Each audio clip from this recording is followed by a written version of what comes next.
আজকে যাব আমি আর আমার বান্ধবী মেঘ মিলে বাইরের কলেজে ঘুমাতে সরি যাব এক্সাম দিতে। আর কোন কলেজে এক্সাম দিতে যাচ্ছি, কি করব, কি খাবো সবটাই থাকছে আজকের ব্লগে। তো হ্যালো, আমি সোনালি, তোমরা সবাই কেমন আছো? আজকে ছিল আমার সকাল 10টা থেকে এক্সাম, আর ঘুম থেকে উঠতেই আমার 8টার ওপার হয়ে গিয়েছিল। আর মা না ডাকলে তো আজকে আর এক্সামই দেওয়াই হতো না।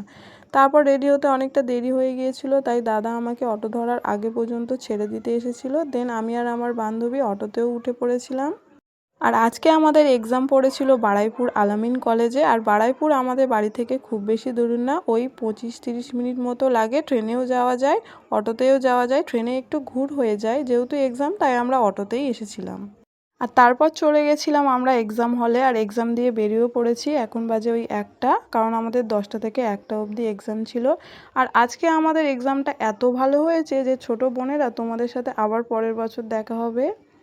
এক্সাম হলে তো আমরা দুজনে খুব ভালো একটা ঘুম দিয়েছি, তাই খাবার দাবার কিনে চলে এসেছি বাড়ি যাওয়ার উদ্দেশ্যে। আর ওই অটোতে ফাঁকা ছিল, বাট আমরা উঠিনি, কারণ পিছনে বসে শান্তিতে খাবার খেতে খেতে যাব।